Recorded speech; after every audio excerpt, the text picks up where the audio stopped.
Today, Hungarians have sent a clear message that they want peace. If the choice is between war and peace, then they choose peace. And they have reinforced the pro-peace policy of the government.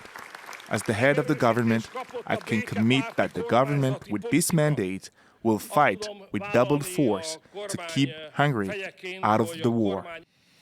Well, let's cross then to Budapest. We're going to talk to our correspondent who joins us from there, Luke Brown. Luke, Hungary seeing a move away from the far right, would you say, at this stage?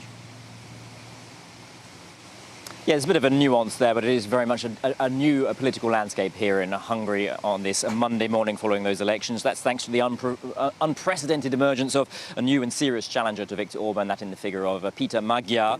Now, he's really emerged from nowhere in the past couple of months, to this second place in the polls with his TISA party. They're on track to score 30%. That's getting them 7 seats that they'll be sending of the 21 Hungarian MEPs being sent to the European Union and the European Parliament in Brussels. Now, who exactly is Mr. Magyar? Well, he's actually a former luminary and a part of the elite of the Fidesz party. He did break with the governing party of Viktor Orban in the past 6 months or so, and campaigning very much on an anti-corruption ticket. So what are his real big differences with Viktor Orban himself? Well, he wants to rebuild the damaged relationship with Brussels and also regain access to the very important EU funds. Remember, for the past couple of years, billions of euros of EU cohesion funds have been suspended by Brussels due to rule of law concerns here in Hungary, and as such, as he's running on that anti-corruption ticket, he wants to regain access to those funds. Crucially, also, Peter Magyar, he says he wants to rejoin,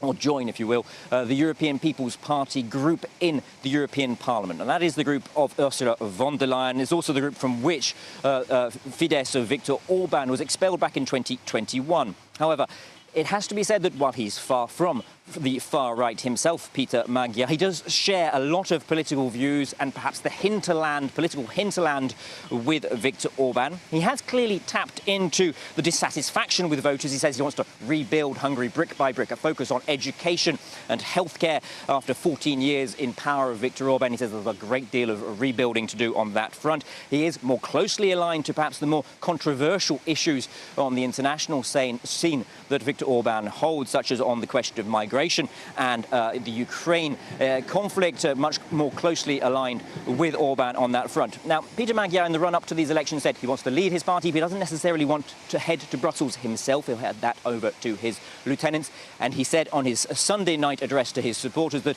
he's already focusing, and he's already set in his agenda the date for the next parliamentary elections here in Hungary in 2 years' time, so that he can confront Viktor Orban once more in the polls. Yeah, where does it leave Viktor Orban, Luke? Does he have to change tack at all?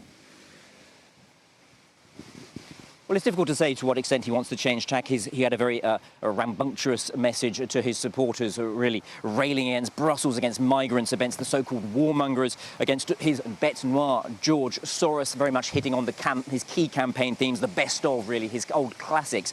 But he does put him in the strange position of coming out, securing victory in this vote, but actually doing a lot worse than he has ever done in the past. As we mentioned earlier, his score of 44% is 8 points down on the previous score in the European parliamentary elections. His party, Fidesz, and their allies are set to lose 2 of the 21 seats. They'll have 11 seats. That's a fall of 2 seats of the 21 that Hungary sends to Brussels. This is the lowest ever score for Fidesz in these European elections.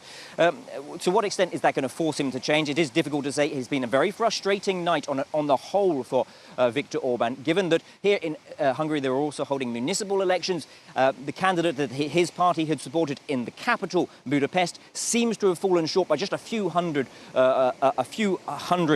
votes, leaving the way open for a long-standing opponent of Viktor Orban to maintain his seat in City Hall here in Budapest.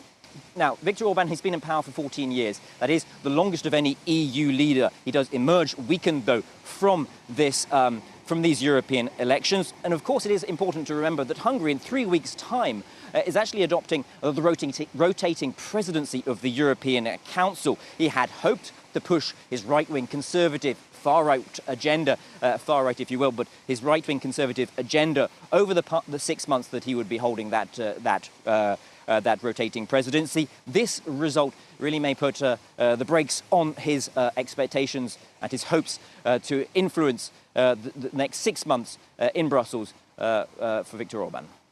Luke, thanks very much. Luke Brandt joining us there live from Budapest.